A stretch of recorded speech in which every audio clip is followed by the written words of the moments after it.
Has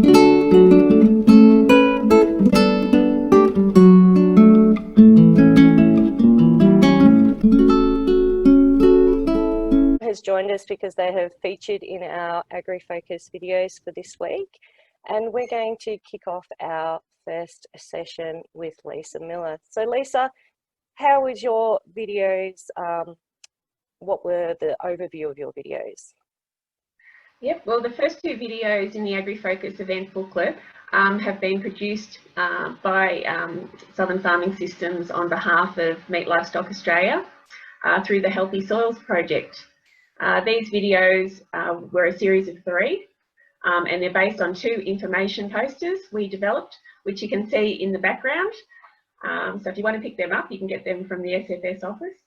The first video focuses on what potential indicators of soil condition you can see when you walk across a paddock. And the second video focuses on what the soil indicators are when you sort of look deeper into the pasture and look at the pasture species. So these videos and posters were designed to help you sort of diagnose any underlying soil problems that you might have and that you can start to recognise them. Back to you, Michelle. Thanks, Lisa. So to kick off our questions, as I said, just unmute your video and I will know who needs to ask a question, or you can type it in the chat box. But I have a question, Lisa. So how do I know if I'm seeing those symptoms in my paddock, whether I'm too late to rectify them? And are there any earlier signals I can pick up in the start of the season? Yeah, so usually if you're seeing symptoms, then it's too late. You're already losing potential growth. So the way to sort of, I suppose, pick them up earlier is to look at doing some soil testing and monitoring that way. But if you see something, it's generally the plants are stressed and it's too late. Thank you. And so what gives you better value when you're trying to diagnose these systems with soil testing or tissue testing? You've mentioned both in the video. Yep, I prefer to do soil testing. It's a bit easier and cheaper. And I guess we've got better sort of interpretation of the results. We've got a lot of, I guess, experimental data to sort of show what we can potentially predict from those sort of critical factors that those critical values that you pick up from your soil test. The tissue testing, you have to use that if you're trying to look for a molybdenum deficiency. There's no accurate soil testing for molybdenum. Yeah, so tissue testing generally is for trace elements, particularly molybdenum, but yeah, I normally use soil testing. Couple more questions here while we're waiting for people to think of their questions. So how long does it take after seeing some visual differences in the pasture and I've addressed those problems and I've made an application of, for example, lime? Yeah, well, for lime, it usually probably takes at least 12 months to start to pick up a difference. It depends on what's deficient that the low pH is causing. If it's causing molybdenum to be less available, then you'll probably start to see a response from your lime, say by, you know, if you applied it in autumn, you'd start to see it by springtime with better growth of subclover. If it's fertilisers, we normally look to evaluate them sort of 6 weeks after application. So we can sort of, I guess, pick up a visual response because we've got to wait for that pasture to grow by 10 to 15% to be able to sort of see that difference. So it's usually, yeah, 6 weeks for nutrients and probably generally longer, 12 months at least for lime, unless it's causing a molybdenum response. Fantastic. And then I suppose Jess spoke in the video about those urine patches and the nitrogen deficiencies and stock camps and phosphorus and potassium. What other comments that you'd like to make there? Yeah, I suppose they've been quite apparent at the moment, the urine responses sort of showing up, and it's just sort of normally in urine it's a lot of nitrogen and potassium. So you generally, if you take your soil test, you'll pick up if it's going to be a potential potassium response. But certainly, you know, at this time of the year when things start growing really well, you start to lose that sort of that visual response. Everything sort of starts to catch up. But in early spring, when things are starting to kick off growing and they're sort of drawing on those nutrients, you'll start to see those responses, particularly from nitrogen. Got a couple of questions coming into the chat box here. So one's coming, are you doing cobalt, looking at cobalt changes as well? And we've already covered this, but Matt come in late, but and are tissue samples cheaper than full soil testing? Yeah, so the cobalt one, I haven't done a lot on the cobalt, but that's obviously trace element stuff, and that's cobalt's required for subclover for nitrogen fixation, and Ross might want to talk a little bit about that.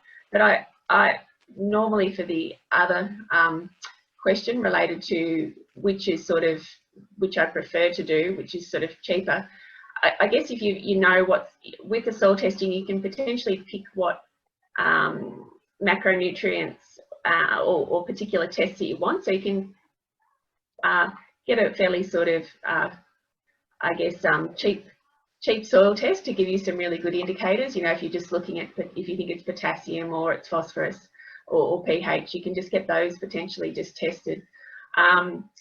With the tissue testing, you haven't got quite as much flexibility, and you generally get the suite of them done. You know, with the subclover, I don't do a lot of soil tissue testing unless I have to, because you've got to go in with gloves and pick off at least 200 leaves or more to fill a bag to get to have that sort of tissue test. So it's yeah, a bit harder.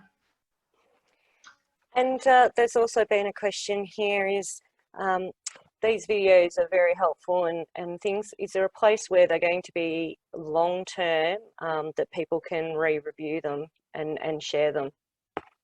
Yeah, they're certainly on the MLA website now, I believe, but we're going to develop our website a little bit further, and we're going to have a soils section, and we'll have a lot of resources available on that, and they'll be housed there in our SFS soils site, and we'll also have our posters available as a PDF that you can download, and with our posters we're also going to have a sort of an online document that you can get on your phone, and when you can scroll through. If you're out in your paddock, you can scroll through and have a look at your different indicators. Yeah, so they are currently available on the Meat Livestock Australia website, and they will be available on the SFS website. Potentially November they'll be up and running. We're just currently upgrading, and you'll also find Pasture Paramedic information there. So did you want to comment about Pasture Paramedic, Lisa? Yeah, we've got, as part of that AgriFocus event, we started to run our Pasture Paramedic some training workshops. So Pasture Paramedic is a rapid assessment tool for measuring the condition of pastures, and we've had great feedback from our, I guess from the training workshops that we've had so far.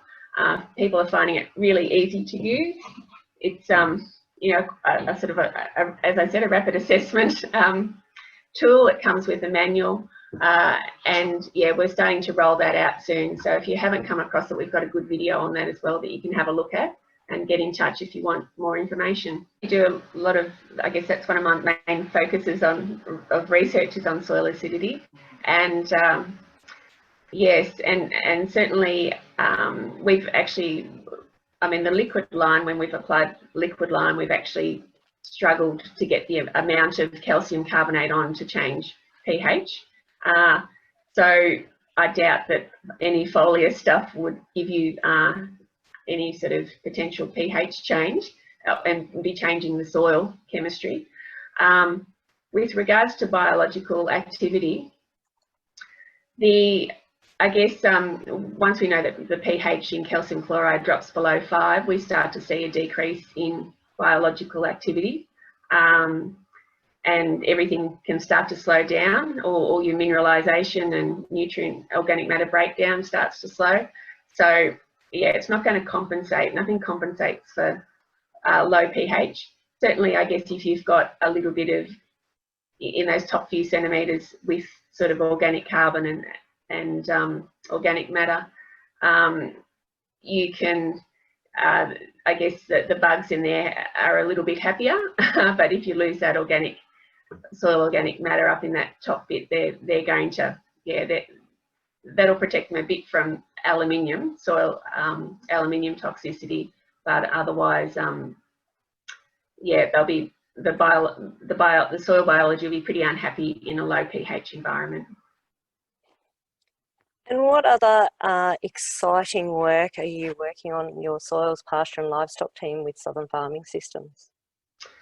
Well, at the moment, I'm just putting together a subclover identification guide, which, and it's not going to, I guess it's sort of exciting because I can sort of see that that's, well, subclover's been one of our we've been working on, and there are at least 70 different cultivars and varieties of subclover. Very hard to identify them. We're not going to try and turn everyone into an expert of being able to identify what cultivars they have in their paddock, but being able to determine, you know, if they're estrogenic or outclassed at least, that they can start to sort of narrow down their subclovers that they might have in their pasture paddocks, so that they can look at potentially improving them and production.